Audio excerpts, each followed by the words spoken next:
Abre mis ojos, oh Cristo, abre mis ojos, te pido, yo quiero verte, yo quiero verte.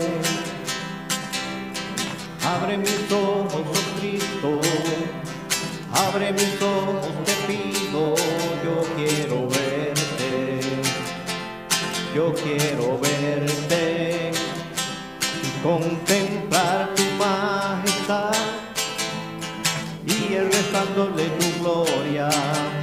Derrama tu amor y poder mientras cantamos santo, santo, y contemplar tu majestad y el resplandor de tu gloria.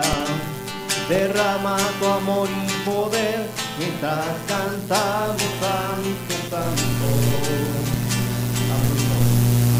Abre mis ojos, oh Cristo, abre mis ojos, te pido, yo quiero verte, yo quiero verte.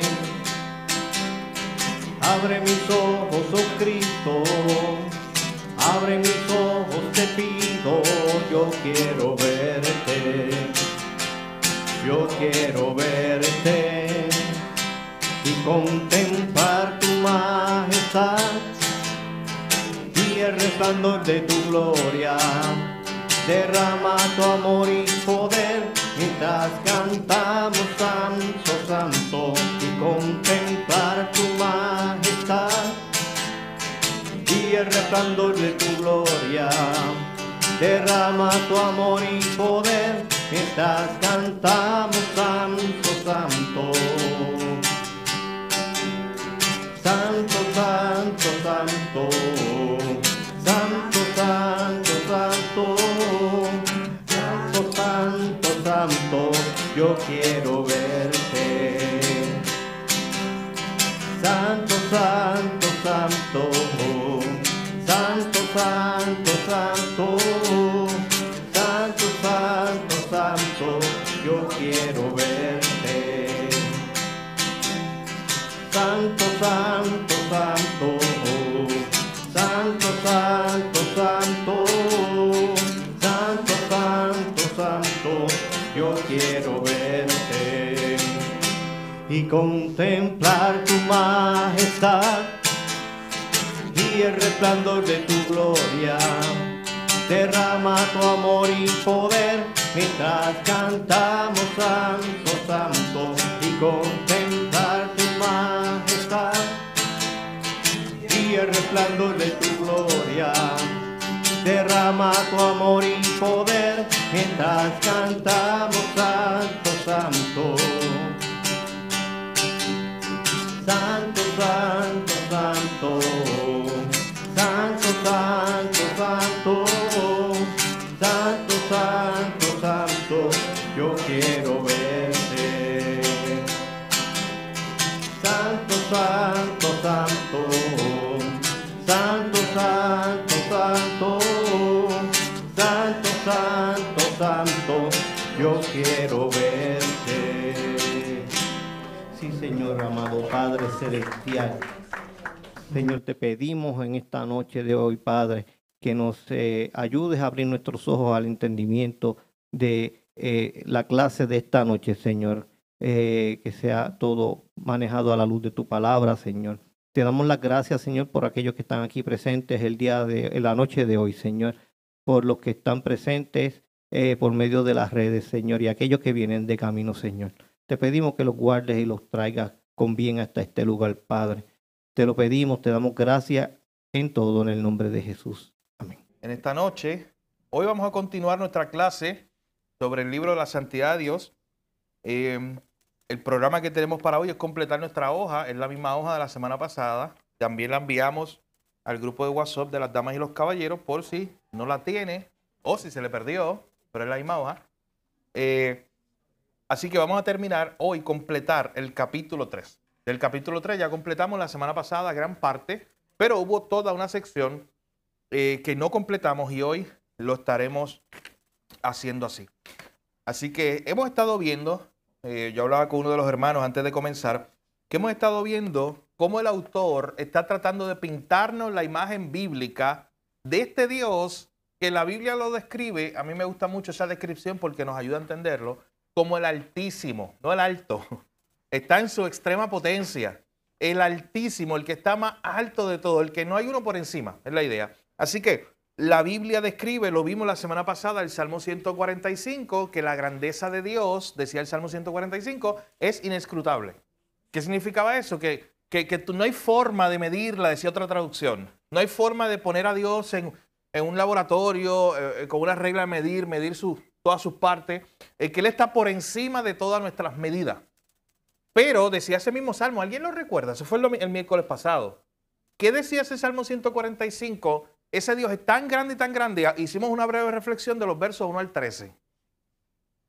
¿Qué hablaba ese Salmo? Y yo creo que una buena manera de comenzar hoy nuestra clase. La grandeza de Dios es inescrutable, es grande, no la podemos medir. Y empezaba a decir una serie de cosas de ese Salmo. ¿Alguien se acuerda? O la puedo buscar ahí en el Salmo 145. La trascendencia de Dios, eso se llama. La idea del Dios Altísimo. ¿Qué pasaba? Y de hecho, eso lo explicamos. ¿Qué pasaba con esa idea de que Dios es santo? O es grande, es trascendente, está por encima de todas las cosas y no podemos medirlo. Es tan y tan y tan y tan grande que ¿qué iba a pasar? ¿Qué dice el Salmo 145?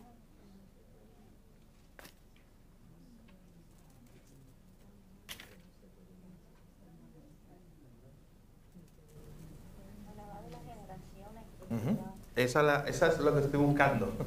Esa idea de las generaciones. ¿Se acuerda que hablamos un poco de eso? El énfasis, como nos dice Rose, el énfasis de que este Dios es tan grande que todas las generaciones van ¿a qué? A celebrar, a reconocer esta grandeza. Y que ¿sabe qué? Y decíamos el miércoles pasado, que las generaciones van a pasar y pasar y pasar. Y como la grandeza de Dios es tan grande, Él es el Altísimo, nunca va a haber un momento donde después de tantas generaciones ya alguien pueda decir, ¿sabes qué? Es que ya hemos investigado a Dios, ya lo hemos analizado por todas sus partes y ya sabemos cuán grande es Dios. No. ¿Sabes por qué? Porque dice el texto que es de generación a generación, constantemente, incluso en la eternidad, seguiremos viendo a este Dios grande, que es más grande que nuestro sentido, que nuestra mente. Entonces, cuando hablamos de un Dios santo, es importante, estos primeros capítulos del libro nos están llevando a pensar algo. Cuando hablamos de un Dios santo, no solamente estamos hablando del aspecto moral, de que Él está separado del pecado. Ese es el aspecto moral, de que este es un Dios santo, de que está lejos del pecado. Es que en términos primarios, la primera idea, por definición, que ese capítulo 3 empezaba diciendo que es bien difícil definir la santidad. Por definición, la idea de santo es separado, es algo que está aparte. Es algo que, en el caso de Dios, como decíamos, Él es su propia categoría. No podemos poner a Dios compararlo como comparamos un ser humano con otro. Y decimos, este ser humano es alto, esta persona es alta, esta es bajita. Este tiene estas características en su cara, en su rostro, y este tiene otra. Pero eso no lo podemos hacer con Dios. Porque Dios está por encima de toda categoría. Esa es la idea. Cuando pensemos en que Dios es santo, este libro, mis hermanos, lo que nos está ayudando a entender correctamente qué nos dice la Biblia cuando dice que Dios es santo. No solamente que Él está apartado de todo mal y todo pecado, que esa es la definición tradicional. La idea de que Dios es santo es que Él está el Altísimo, que Él está por encima de todo, que no hay nada que podemos comparar con Él y que Él es tan y tan grande, como dice el Salmo 145, que pasará generación y generación y siempre estarán contando las grandezas de este Dios.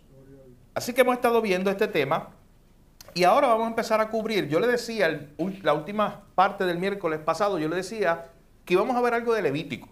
¿Por qué? Porque el libro de Levítico es para nosotros muchas veces como extraño. De hecho, hay algunos autores que dicen, ¿sabes qué? Eso es como leer otro idioma. Aunque está en español, es como que estás leyendo otro idioma. ¿Por qué? Porque aparecen una serie de regulaciones, de dietas, de aquello, lo otro, que para nosotros es extraño. Y a veces nos perdemos ahí y no vemos el macro, no vemos el por qué existe el libro de Levítico. Y cuál fue la razón por la cual Dios inspiró todo ese libro y todas esas enseñanzas que aparecen ahí.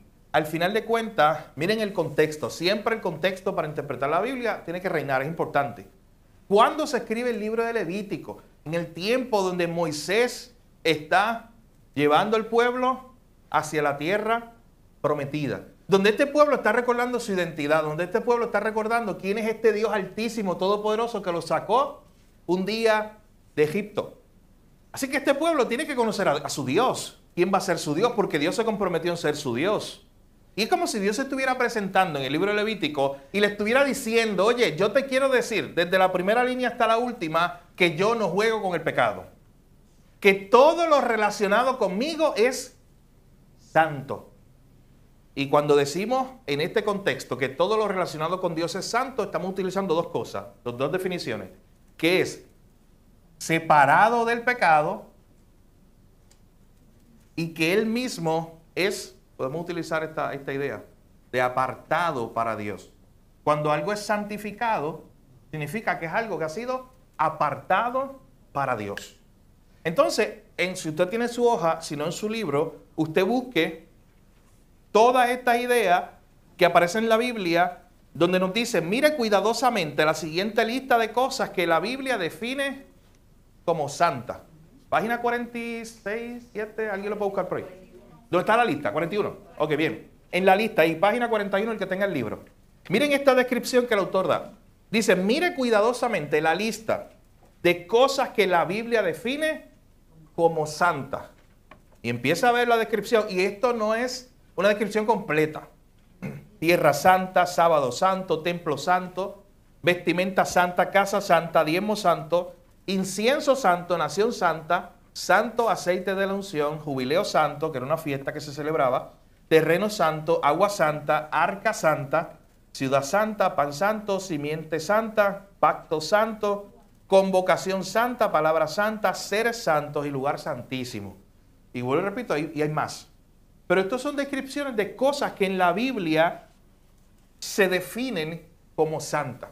Y especialmente ese libro de Levítico, que muchas veces no queremos acercarnos a él, nos está enseñando algo, mi hermano. La pregunta es, este pueblo que sale de Egipto, ¿cómo era? Vamos a empezar a describirlo.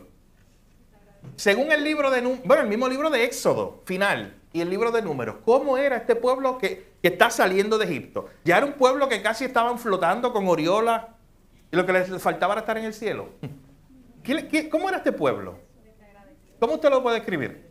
¿Desobediente? ¿Desagradecido? ¿Cuál? ¿Rebelde? ¿Es un término bíblico para ese contexto? Es que da la presión como si ellos fuesen a la deriva, como si nadie los liderara. Y tú sabes que es que ese es el acto necio, pero ese es el acto más impresionante que usted ve ahí, que lo podemos ver como rebeldía. Porque es como, ¿cómo es que este Dios te está sacando de Egipto, te está dando todo, te está librando? Tú que eres un esclavo, te está haciendo libre. Como decíamos hace 2 predicaciones atrás en Gálatas. ¿Por qué tú quieres regresar? Es lo que Pablo le decía a los Gálatas, lo mismo. ¿Por qué quieren regresar? Eso es necio. Y después que cuando Moisés subió, que ya estaban adorando. Eran idólatras. O sea, después de ver todo lo que Dios ha hecho por Así el es. mar abierto. O sea, que uno haga por vista, ¿verdad? Pero o sea, por fe. Claro. Pero ellos creen, o sea, Ellos vieron eso. estaban viendo Sí. esas grandezas que Milagros. Así, las plagas, ellos vieron las plagas. Crearon ese becerro y estaban adorando algo que. Así es. Peor diciendo, aquí este es el Dios que los sacó de Egipto. Y ellos habían visto a Moisés con el poder de Dios abrir el mar. Pero ahora ellos le estaban adjudicando todo eso. Mira lo que hace el pecado y la rebeldía. Nos hace necios. Pero mira hasta dónde llega el punto de que este pueblo parecía que iba a la deriva, pero era por ellos mismos, porque Dios en su fidelidad, Él siempre estaba ahí diciendo, yo quiero ser el pueblo de ustedes. Ellos son los que no querían ser el pueblo de Dios. ¿Vas a comentar algo? Del dura servicio, ahorita mencionaste. Porque así en un momento dado, en el libro habla un pueblo duro de servir. Una descripción bíblica para el pueblo de Israel. Es duro de servir, es rebelde. De hecho, Moisés en un momento dado, creo que es en Deuteronomio, donde Moisés ya está repasando antes de morir y le dice al pueblo, oye, desde que yo los conozco, ustedes son rebeldes. Así que en este pueblo tan rebelde, tan pecador, lleno de pecado, Dios le está diciendo, yo soy el Dios santo, yo lo saqué de Egipto, Dios le da las leyes, los famosos 10 mandamientos. Recuerden que esos eran mandamientos no para que ellos hicieran eso y Dios salvarlo. Eso ya lo hemos hablado aquí. eran los mandamientos de decir, como yo los salvé, ustedes vivan de esta manera, porque ustedes ahora son mi pueblo, son apartados para mí. ¿Y qué hace el libro de Levítico? Memorícese esto para que aprendamos a que nos guste el libro de Levítico. Porque ¿sabes de qué trata el libro de Levítico? Es Dios diciéndole a su pueblo, en ese contexto, en tiempos de Israel, diciéndole, ¿cómo debe vivir mi pueblo apartado? Si ustedes van a ser mi pueblo, todo lo relacionado conmigo tiene que ser separado. Yo no voy a ser el Dios de un pueblo que está lleno de pecado, que está allá en Egipto, porque para eso yo lo saqué. ¿Cómo va a ser mi pueblo? La pregunta que está tratando de intentar contestar el libro de Levítico es la siguiente. ¿Cómo puede el Dios vivo y santo, 3 veces santo, morar con su pueblo pecador?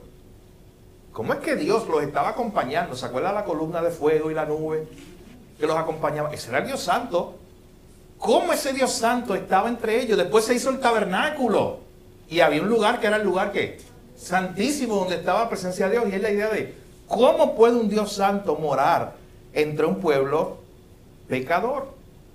Entonces la idea del libro de Levítico es para que en ese momento el pueblo de Israel, en su contexto, tratara de entender, oye, si somos el pueblo de Dios, ¿cómo tenemos que vivir?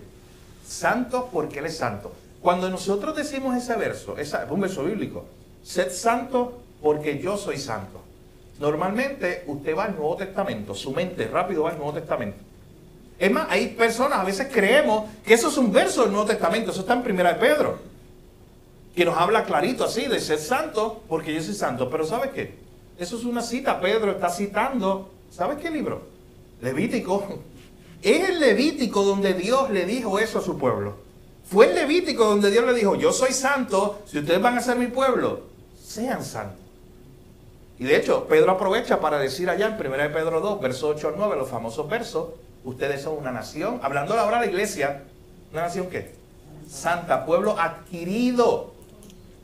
La idea de ustedes son una nación separada, adquirida, como lo era el pueblo de Israel. Ah, pues ustedes tienen que ser separados. Te pregunto en esta noche, ya yo estoy el domingo, esta mañana.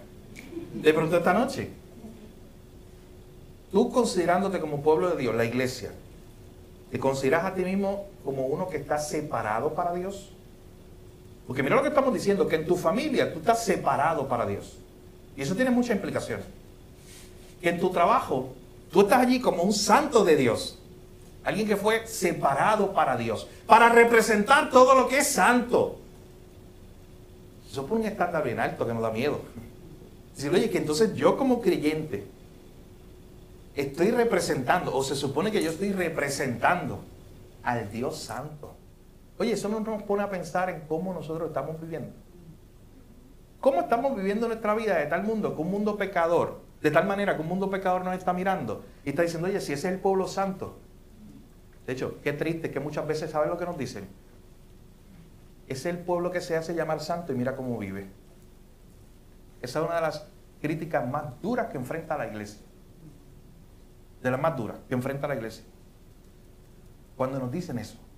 ¿Por qué? Porque aún el mundo incrédulo, mi hermano, mire esto, está diciendo, oye, pero si esa gente es de Dios, de este Dios que dice ser santo, se supone que esa gente ¿qué? Sea santa, sea separada. Es que yo no entiendo cómo él o ella sigue actuando, viviendo, haciendo todo como lo hace el mundo impío. ¿Cómo es que no hay un cambio? Si la Biblia dice que, de modo que si alguno está en Cristo, nueva criatura es. Las cosas viejas pasaron y aquí todas son hechas nuevas. Hay un cambio, hay una transformación. Jesús le dijo a Nicodemo, tienes que nacer de nuevo. Tiene que haber un cambio. Esa es la evidencia de que hay un creyente. Mi hermano, la evidencia de que tú eres creyente no fue que un día pasaste al frente, que levantaste tu mano, que firmaste una carta, que repetiste una oración de 5 pasos. No. La evidencia de que tú eres creyente es que entendiste el Evangelio, entendiste lo que hizo Cristo allí para salvarte, porque tú no podías salvarte, pero entonces ese Evangelio que tú dices entender empezó a cambiar la forma en que vive, la forma en que piensa, la forma en que te conduces en el día a día. Eso es una evidencia verdadera de que tú eres salvo, de que tú eres un hijo de Dios. Yo pienso que también, aparte de estar separado para el Señor, tenemos que aprender a ser, ya que estamos conociendo al Señor o lo conocemos. Nunca llegamos porque siempre se aprende algo nuevo. Claro. Pero tenemos que aprender a ser agradecidos. por este sacrificio que hizo Dios para nosotros, que nos perdonó, que nos redimió. Entonces ya ahí empezamos a ser otras personas Claro. separadas para Él. Eso Todo el tiempo entendiendo, pensando, meditando en qué hizo Cristo por mí. El Evangelio me transforma. Así que al final eso es un cristiano, alguien que ha sido separado, apartado. Miren cómo esta idea viene desde el Antiguo Testamento. Tú eres el pueblo de Dios y para eso Dios le revela a Levítico. Pues tienes que vivir de esta forma. Tú sabes que todo estaba diseñado en el tabernáculo. Dios no le dejó a Moisés nada para su imaginación. Todo, hasta la mezcla de los inciensos que iba a haber allá en el tabernáculo. Todo estaba diseñado porque eso era apartado. Las ropas del sacerdote eran apartadas. Los utensilios. O sea, el sacerdote no podía ir allá con un utensilio, un plato, e ir a servirle al Señor en el tabernáculo y usar ese mismo plato e irse a su casa a comer espagueti. No podía hacer eso. ¿Por qué? Porque consideraban que eso era ¿qué? Apartado, separado para Dios. De hecho, usted sabe que había hasta una tribu separada. ¿Cuál era? Bueno, el libro lo dice. Levítico. Leví. La idea de esa tribu era, estos son separados de todas las tribus. Separados para mi servicio. Por eso los levitas se encargaban de eso. Así que van notando esta idea de lo que significa ser santo, ser separado. Y como iglesia hoy, nos tenemos que hacer esa pregunta. Entonces yo soy cristiano, yo soy alguien que Dios ha apartado para ser separado. Estoy viviendo de tal manera que de afuera el mundo me ve y dice, sí, Rose, ella es aparte, Dios la sacó. ¿Por qué? Porque hemos visto su transformación, hemos visto su vida, hemos visto cómo ella vive. Diferente a cómo vive el mundo. Sí, no, es que yo tengo un testimonio cortito. Por ejemplo, estas sillas son santas, están separadas, ¿verdad? Para el servicio. Yo tuve una experiencia cuando teníamos una célula, que tenemos unas cuantas sillas de esas plegaditas, Sí. y vi una persona en conversa, pedirme las prestadas, porque después quería hacer un jolgorio en su casa, en su marquesina, había bebida.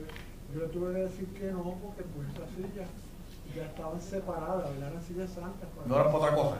No era para otra cosa. Se molestó conmigo. Tengo que un problema ahí. Así que gracias, Camón, por compartirlo. Esa es la idea del concepto de la separación, la santificación. Dios te separó a ti, te sacó a ti. De hecho, yo quiero que, porque obviamente no estamos estudiando el libro de Levítico, simplemente quería que tuvieran esa idea.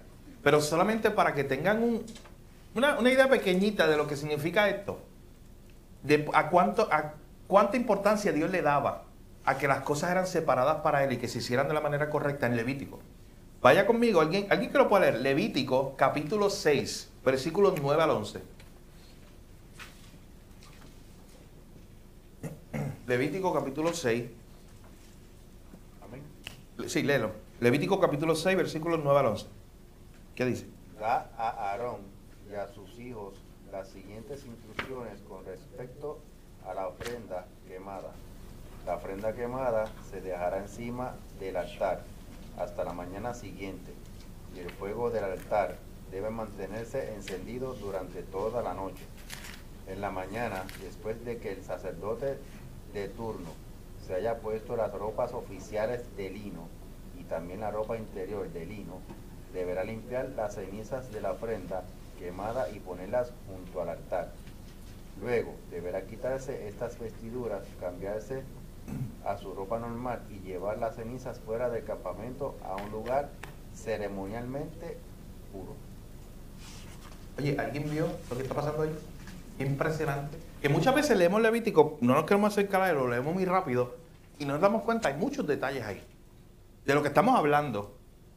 Hay una escena que se está describiendo, Moisés está dando una instrucción, Dios le está dando una instrucción para Aarón y los sacerdotes. ¿Qué les impresiona de ese pasaje? Si no, léalo otra vez. Levítico 6, 9 al 11. El detalle más mínimo hasta la ceniza, que no puede simplemente, vamos a limpiar, para los manguerazos allí la ceniza. No, la ceniza, apártala, sácala con cuidado. Así es. La, ¿Qué más? la vestimenta, oye, un material específico, Sí. lino. A mí me llama De eso hecho, mucho la aquí atención. está así, pero hay otros pasajes que te dice del color, Los detalles, los detalles. bordados Sí. de la vestimenta. El orden.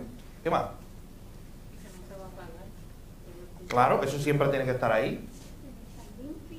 Tiene que estar limpio. Eso era bien importante. De hecho, había adentro, cuando tú ves las partes del tabernáculo, y del templo había lugares donde otra vez se tenía que purificar el sacerdote antes de hacer su servicio. Pero tú sabes que ya ustedes lo dijeron, pero ¿sabes qué me llama la atención de esto? Es la idea de que para algo que para nosotros puede ser insignificante, sencillo, porque si eso está ardiendo todo el tiempo, obviamente produce ceniza, ¿verdad? Y hay que recoger esa ceniza. Entonces cualquier persona te dice, oye, pues un levita, cualquier servidor vaya, barra, o como dice Luis con la manguera, haga algo, limpia la ceniza y seguimos con el tabernáculo del templo. Oye, que el sacerdote tenía que purificarse, vestirse como sacerdote con todo. Él tenía un montón de cosas que se ponía encima. Porque él en ese momento se identificaba la idea de que esas ropas son separadas, santificadas para lo que tú vas a hacer, acercarte al altar santo de Dios. Y él se ponía esas ropas, iba, sacaba, limpiaba algo tan sencillo como eso, como limpiar ceniza, y después se iba por ahí al shopping a hacer cosas con las ropas sacerdotales. No, es que eso era tan separado para Dios que se sabía que él decía, oye, ahora yo terminé esta tarea, una tarea sencilla, como limpiar la ceniza, y luego te quita esas ropas sacerdotales y seguía haciendo lo que estaba haciendo. Así que miren el ejemplo de Levítico. Esto es simplemente un ejemplo de lo importante que era para Dios su santidad. Y que es para Dios su santidad. Y que muchas veces el pueblo lo tenían poco. Detalles que eran como, para nosotros pueden ser insignificantes. Lo más importante de esta parte, la página 41 de esa lista, ¿sabes qué? Todo lo que está relacionado con Dios debe ser santo. Y si tú eres pueblo de Dios, nación santa, que Dios te está llamando así a través de Pedro, primera de Pedro, Dios te llama de esa manera, a ti y a mí como iglesia. Tenemos que entonces ser los separados para Dios. De hecho, vamos a la última parte de su hoja, lo que implica la santidad, y es este último punto. Lo que implica la santidad, porque vamos a seguir viendo esta idea. Esta lista no lo incluye todo. Estoy leyendo directamente aquí del material. Esta lista no lo incluye todo. Pero sirve para mostrarnos que la palabra santo es aplicada a toda clase de cosas, además de Dios. En cada caso es usada para expresar algo más que una cualidad moral o ética. Las cosas santas son cosas separadas del resto, que han sido apartadas de lo común, han sido consagradas para el servicio del Señor. O para el Señor. Pero mire lo que dice aquí. Las cosas en esta lista, y esta es una de las líneas más importantes del libro. Y le invito a que la marque si no lo ha hecho. ¿Qué página está? El que me ayuda con la página. ¿Sabes por qué yo estoy preguntando todo el tiempo por la página? Porque mi edición es la primera traducción en español y no tiene la misma página. Esto que estoy leyendo ahora que dice las cosas en esta lista, ¿qué página usted la tiene? Pues 42 ahí, usted márquelo, porque esto es una de las cosas más importantes del libro. Escucha lo que dice. Las cosas en esta lista no son santas en sí mismas. Oye, porque si eso fuera así, ¿sabes qué habría que hacer? Pues coger esa ropa del sacerdote, ponerla a un altar y adorarla. Y coger los utensilios que se usaban, y ¿sabes qué? Pues ponerlos en un altar allá y adorarlos, porque son santos en sí mismos. Pero mira lo que está explicándonos aquí el autor. Las cosas en esta lista no son santas en sí mismas. Para llegar a ser santas, mira lo que dice, primero tuvieron que ser consagradas, separadas, santificadas por Dios. Una de las líneas más importantes del libro, lo repito, solo Dios es santo en sí mismo y solo Él puede santificar algo más. De todo lo que hemos visto, mi hermano, esta es una de las líneas más importantes de la clase. Solo Dios es santo en sí mismo y solo Él puede santificar algo más. Solo Dios puede, con su toque, hacer que lo común se convierta en algo especial, diferente y separado. De hecho, piense en Isaías capítulo 6, un pasaje que ya analizamos hace 2 semanas atrás. ¿Dónde usted ve esto? Esta misma idea, allí en Isaías capítulo 6. Ahí está. ¿Por qué? ¿Qué está haciendo Dios ahí? Está purificándolo, está santificándolo, y la definición que estamos utilizando de santificación está ¿qué? Separándolo, escogiéndolo, diciendo, oye, tú que eres una persona común y corriente, mira esta última línea, Dios con su toque hace que lo común se convierta en algo especial, diferente y separado. Yo estoy purificando tus labios. Esto es muy importante, esta parte de Isaías 6. ¿Por qué? Porque ¿cuál era el trabajo de Isaías? ¿Qué era Isaías? ¿Su labor cuál era? Profeta. ¿Cuál era el instrumento principal del profeta? Sus labios.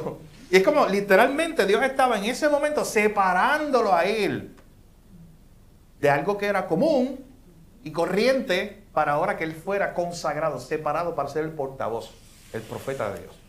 Así que ahí tenemos un ejemplo. Pero miren, quiero que veamos también y hagamos un breve análisis de 1 de Corintios capítulo 1, versículos 1 al 2.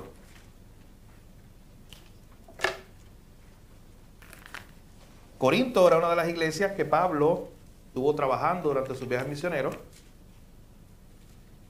y que luego, de hecho en el libro de Hechos, Dios le había dicho, yo tengo mucho pueblo en esta ciudad, allá en la ciudad de Corinto. Y Pablo había empezado a trabajar allí. Y mi hermano, es importante esto, pasa con los Gálatas también, lo decíamos el domingo pasado. ¿Sabes qué es importante esta idea de reconocer? A veces pensamos que Pablo llegó allí como nosotros hoy. A veces que llegamos a una comunidad, aquí mismo en Puerto Rico, imagínense, en Estados Unidos, que ya hay creyentes, que ya hay cristianos. Pero lo más parecido a esto sería, todavía usted sabe que en el mundo hoy hay lugares donde no hay cristianos. En el mundo de hoy hay etnias, grupos que por eso existen las misiones, para seguir enviando misioneros allá. Eso es como hoy llegar a un lugar donde no hay ni un cristiano y te toque a ti ser el primero en proclamar el evangelio. Usted sabe que eso es un privilegio, pero a la misma vez, ¿qué reto? Piensa en eso. ¿Qué reto sería llegar a un lugar, un país, una región, una etnia, donde tú hables de Jesús y te digan, ¿quién? Nunca han escuchado de Jesús. O que puedan hacer como los hindúes. Usted sabe que hay grupos hindúes que cuando van los misioneros le presentan a Jesús y le dicen, tremendo, me encantó. Lo voy a colocar al lado de mis otros dioses. ¿Me entiendes? Como que pues uno más, porque ellos tienen millones, no, pues uno más. Y ahí hay que explicarle, no, pero precisamente esta es la idea. Este es el único camino, la verdad, de la vida. Pero imagínate esa idea. Pablo, cuando llegaba, mi hermano, cuando él llegó a Gálatas, lo vimos el domingo. Si no lo vio, si usted no estuvo aquí, vaya. Gracias, Robert, está en YouTube. Usted lo puede escuchar. Repase esa idea. Capítulo 4 de Gálatas, versículo 13 en adelante. Esa idea que nos dice, oye, Pablo llegó porque estaba aquí. A ver si alguien estaba dormido o estaba aquí el domingo pasado. ¿Por qué Pablo llegó a los Gálatas? Por favor, porque si no tengo que predicarle el domingo otra vez. Estaba enfermo, ya, ahí está. Gracias, Rosin, porque si no tenía que este domingo predicarle otra vez. Estaba enfermo. Y él lo dice así clarito en capítulo 4, que ahí vimos la providencia de Dios, ¿se acuerdan? Esa idea de que en medio de una enfermedad, que él fue para literalmente descansar, curarse, pero él llegó a un pueblo que no conocía a Dios. Y lo recibieron. Y él dijo, mire, yo les prediqué, y lo dice clarito, el evangelio, y ellos lo recibieron. Pero era un pueblo pagano, mi hermano, allí no había iglesia. Quiero que entendamos eso, porque es la diferencia. A veces pensamos que Pablo iba como nosotros vamos a por ahí a sitios que estaba lleno de iglesias. No, es que no había iglesia. Y Pablo llega a proclamar a Cristo por primera vez y Dios empieza a salvar gente que eran paganos. Y que para colmo, en el caso de los Gálatas, habían judíos que habían ido por allí a tratar de dañar la enseñanza de Pablo. Ese es todo el problema de Gálatas que hemos visto. Los falsos maestros que se habían introducido a decir, oye, Pablo está diciendo que solo Cristo salva. No, falso. Necesitas a Jesús y necesitas la ley y todo lo que los judíos querían seguir añadiendo. Así que, pero eso pasó en Corinto también. Cuando Pablo llega, no es que había iglesias allí establecidas y seminarios y aquello, lo otro. No. Pablo tiene que empezar a predicar el evangelio en esa región. Y esa región, que eran paganos, especialmente los corintos que tenían la filosofía griega y muchas mezclas de ideas, Pablo tiene que llegar allí. ¿Y alguien recuerda alguno de los problemas? Y note que estoy hablando en plural. ¿Alguno de los problemas de la iglesia de Corinto? Usted ve en las dos cartas, en 1 y 2 de Corintios. Hay un montón, pero eso estoy hablando en plural. O sea, esta iglesia tenía problemas, tenía circunstancias difíciles a las que Pablo está abordando. Hay una que aparece empezando la carta. Fíjense, porque yo sé que usted lo sabe. Hay uno que es el más básico. Sí. Cuando dijo en el capítulo 2 que sean del mismo sentido como era como el de Cristo Jesús, había problemas. Habían problemas entre... Eso es Filipo. Sí. De hecho, eso es Filipo. La división de la iglesia. La cena del Señor. La cena del Señor es un problema. Imagínense algo tan básico como vamos a juntarnos a comer. No, había gente problemática allí, que unos querían comer primero, otros no estaban unidos. Pero miren, empezando Corinto, ¿qué empieza a decir? Usted lo sabe. ¿Yo soy de quién? ¿Se acuerdan de eso? Ah, yo soy de Pablo. Aquel decía, no, yo soy de Pedro, yo soy del partido de Pedro. Y el otro de Apolo, y se dividían. División. Había un gran problema de división. Habían problemas morales, de pecados allí que gente que estaba allí había manifestado. Había inmoralidad sexual. Había muchas situaciones. De hecho, es en Corinto, noten el contexto, que Pablo tiene que decirle a esta gente, oye, antes ustedes eran, y empieza a decirle una lista de fornicarios, aquello, lo otro. Eso eran. Pero ¿qué hace el Evangelio? Dios te separa, te santifica y te transforma. Pero esta iglesia que tenía tantos y tantos problemas mayúsculos, comparado con otra iglesia del Nuevo Testamento, miren cómo Pablo comienza a describirlo. Primera de Corintios, capítulo 1, verso 1 y 2. ¿Alguien que lo pueda leer? Pablo, llamado por la voluntad de Dios a ser apóstol de Cristo Jesús y nuestro hermano Sóstenes, a la iglesia de Dios que está en Corinto, a los que han sido santificados en Cristo Jesús, llamándolos a ser su santo pueblo, junto con todos los que están en todas partes invocan el nombre de nuestro Señor Jesucristo, Señor de ellos y de nosotros. Ok, especialmente el verso 2. Pablo está saludando, Pablo está citando a la iglesia, y quiero que analicemos ese verso 2. Resume lo que hemos visto hoy en la clase. A la iglesia de Dios que está en Corinto. Dios tiene un pueblo allí. Ya eso se lo había dicho Pablo ya, creo que en Hechos 18. Pablo estaba un poco desanimado y Dios le dijo, mira, no, yo tengo mucha gente en esta ciudad. Dios tenía pueblo allí para salvar. O sea, ahora ya cuando Pablo le está escribiendo es que ya había una iglesia, una asamblea, un grupo reunido. ¿Y cómo les llama? Los santificados en Cristo Jesús. Oye, ¿y por qué? La pregunta es esta. Piense. Y explique este texto. ¿Por qué, si ya dijo eso, los santificados en Cristo Jesús, por qué está la otra línea? ¿Qué está haciendo Pablo? ¿Simplemente repitiendo la misma idea? ¿O qué quiere decir? Noten, a los santificados en Cristo Jesús, llamados a ser santos. Exhortándolos que sean santos. Está exhortándolos. O sea que se supone que están santificados, pero parece que no están viviendo de esa manera santificada. Y él los llama, les da una exhortación. Carlos, ¿leíste tu lección de Corinto hoy? ¿Eso es? No, me fui por Filipenses una vez. Pues regresaste a Corinto. Pero eso es. No, a veces Pablo está repitiendo la misma idea y muchas veces lo que hace es repetir una palabra o una idea en otra frase, pero aquí no. Estas son cosas que dice Pablo, ¿por qué estás diciendo lo mismo? No está diciendo lo mismo. Él está escribiendo una carta, en primer lugar, ¿a quién? A los santificados en Cristo Jesús. Y hemos aprendido que los santificados, ¿quiénes son? Los separados, los apartados.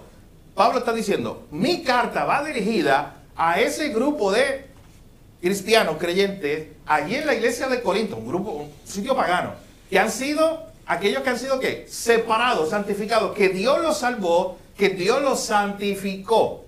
Y eso es algo posicional, es algo que hizo Cristo. Ahí tú no haces nada. Eso lo hizo Cristo, tú no puedes hacer nada por eso. Es como tú no puedes hacer nada para salvarte a ti mismo. Cristo te separó y delante de Dios te hizo santo. Esa es una posición. Él te separó para Él, como su pueblo. Pero a la misma vez le dice, ustedes, los que fueron santificados, separados para Dios, ustedes son llamados ¿a qué? A ser santos. Dice Pablo, ¿estás diciendo lo mismo? No. Está diciendo, aquellos que fueron separados para Él, hoy tienen que vivir como si hubieran sido separados para Él. Hoy tienen que vivir como lo que son, como decía Carlos, como santos. Ustedes están llamados a vivir según lo que Dios hizo en ustedes. Hermano, una carta del Nuevo Testamento aplica a ti y aplica a mí.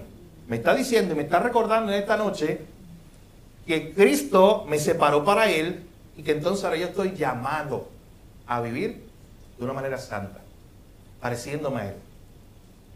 Mi forma de vivir, mi forma de actuar, mi forma de hablar, mi forma de conducir mi vida tiene que reflejar a aquel que me separó.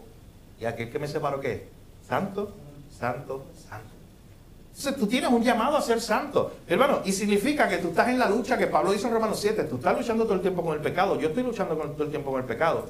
Y si esto es un llamado a ser santo, ¿qué estás haciendo tú? Todos los días para cumplir ese llamado.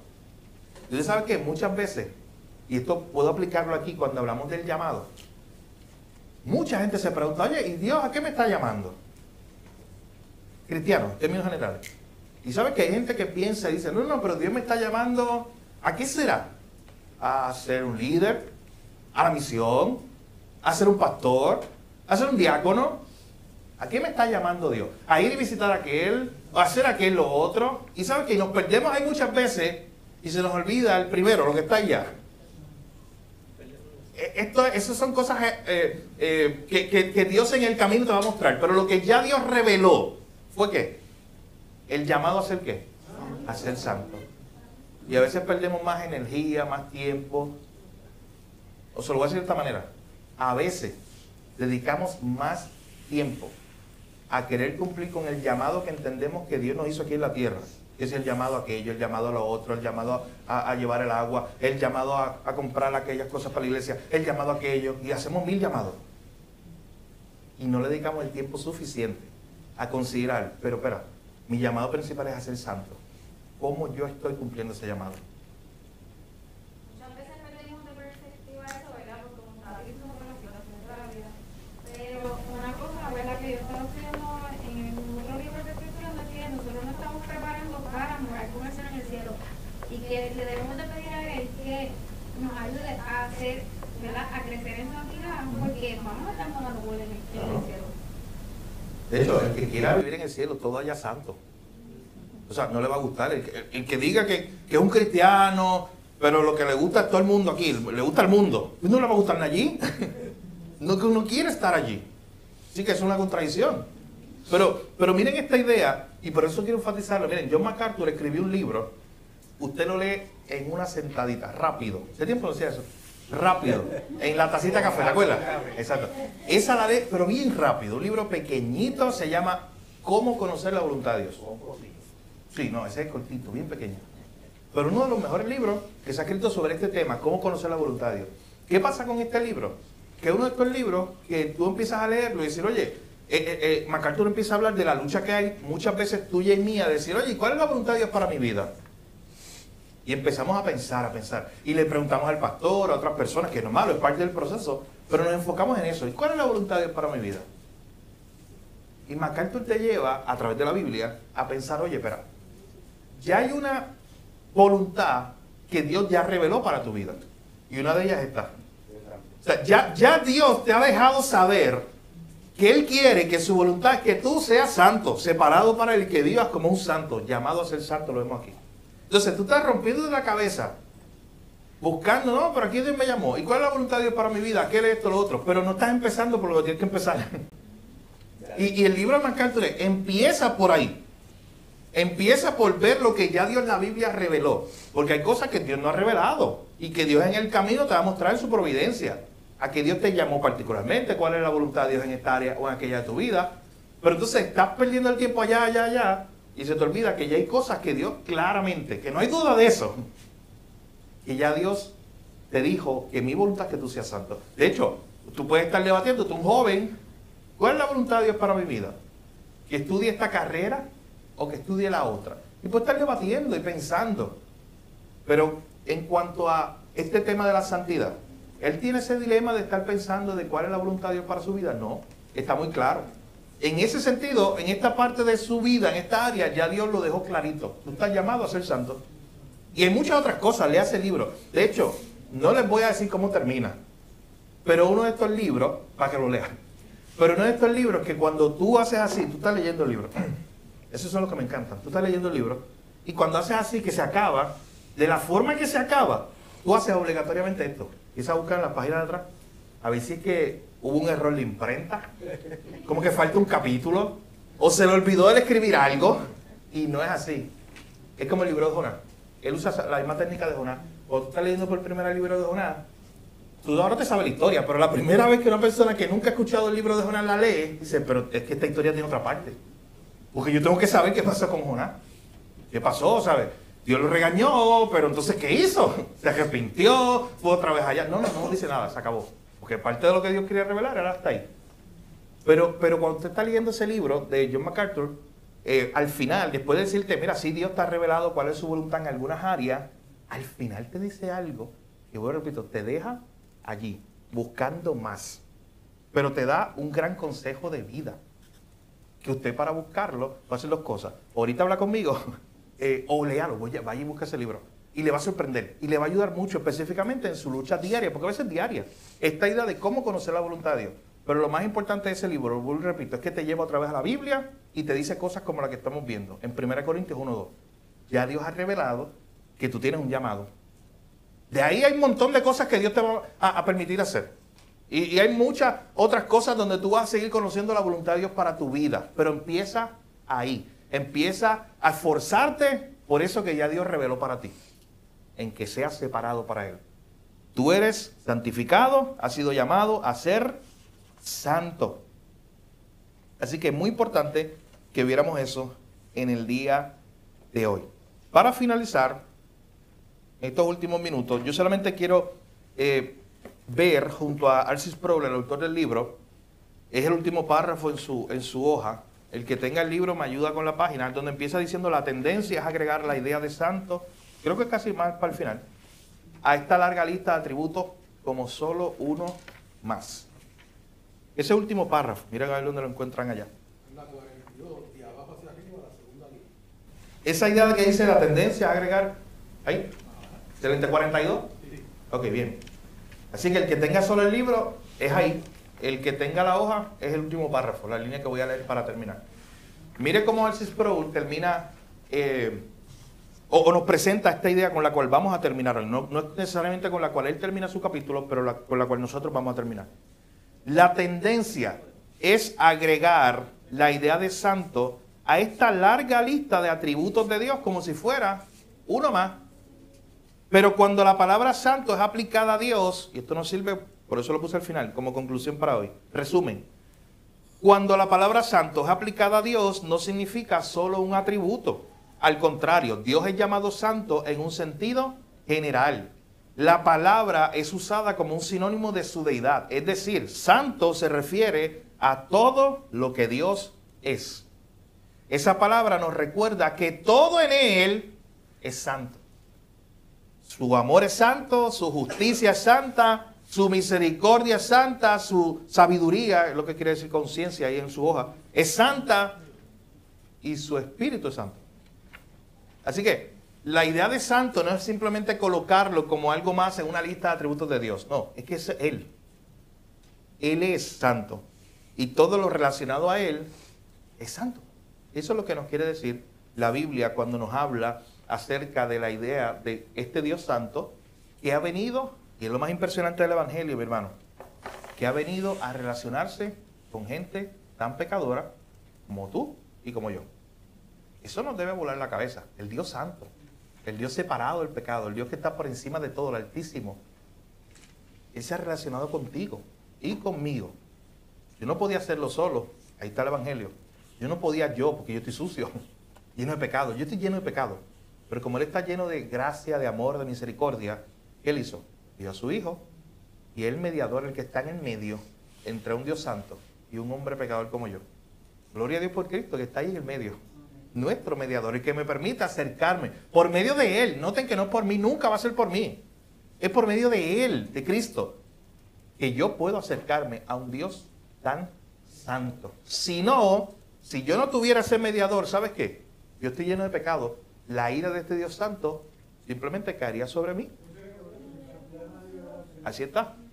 Pero ¿sabes qué es el Evangelio? Vuelvo y repito. ¿Qué pasó en la cruz? La ira de Dios cayó, en vez de caer sobre mí, cayó sobre Él. Él pagó ese precio, la deuda, para yo entonces ser librado. Así que esa es la gloriosa verdad del Evangelio que todos los días debe llenar tu mente y mi mente y sorprendernos cada día más. Así que, mis hermanos, ya terminamos el capítulo 3 de nuestro libro. Y como les decía, esta hoja, que simplemente es un resumen, yo se las envié por WhatsApp para que el que no la tenga la pueda continuar viendo. Así que les animo a que siga estudiando el libro para poder prepararnos para las próximas clases. Pero hasta este punto, pensar en esta idea de que cuando hablamos de un Dios santo, hablamos de este Dios que está separado, apartado totalmente del pecado, pero también en el sentido de que Él está por encima de todas las cosas de la creación, y de que todo lo relacionado con Él tiene que ser santo. Eso, mis hermanos, vuelvo y repito, debe llevarnos a nosotros a pensar. Piensa en esta noche, duerme en tu cama esta noche pensando en eso. Si yo estoy apartado para Dios, si Dios me llama de esa manera, yo estoy viviendo así. Yo estoy viviendo como un santo de Dios porque Dios me llamó a eso. ¿Y qué tengo que empezar a hacer para que yo pueda seguir viviendo como alguien que fue separado? Que yo puedo hacer en mi familia, en el lugar donde estoy, en el trabajo, donde sea, para que yo me muestre y viva mi vida como alguien que está separado, que Dios santificó, que Dios lo separó para Él. Y así como en el Antiguo Testamento veían y decían, no, estas cosas, aún los utensilios, esto es separado para Dios, eso no se puede usar para otra cosa. ¿Cuánto más de nuestra vida? Que podamos decir, Señor, mi vida está separada totalmente para ti. Que el Señor nos ayude a eso. Vamos a orar. Padre, gracias, Señor, por tu palabra en esta noche. Gracias por la enseñanza. Gracias por recordarnos que tú eres santo. Esa es tu esencia. Ese eres tú, Señor. Totalmente separado del pecado. El Dios altísimo, el que está por encima de todas las cosas. El Dios trascendente. Señor, pero qué gloriosa verdad del Evangelio que nos dice que ese Dios que está por encima de todo vino a nosotros, Señor, a través de Cristo. Vino a salvarnos. Vino a relacionarse con pecadores como nosotros. Gracias por Cristo. Gracias por el mediador, Señor, que nos permite, nosotros siendo pecadores, relacionarnos con el Dios Santo. Oh, Señor, gracias te damos también porque sabemos que tú nos has santificado, nos has separado y nos has llamado a ser santos. Nos has llamado a vivir de manera santa, apartada para ti. Oh, Señor, ayúdanos a hacer eso. Te pedimos que nos ayudes cada día, Señor, a vivir donde quiera que pisen nuestros pies como aquellos que son el pueblo de Dios, la nación santa, el pueblo que Dios apartó para Él. Que siempre glorifiquemos tu nombre con nuestras vidas, Señor, y que siempre recordemos que fuimos separados, escogidos del mundo para tu gloria, para anunciar las virtudes de aquel que nos llamó de las tinieblas a su luz admirable, como dice tu palabra. Gracias, Señor, por esta enseñanza. Lo pedimos todo en tu nombre, Jesús.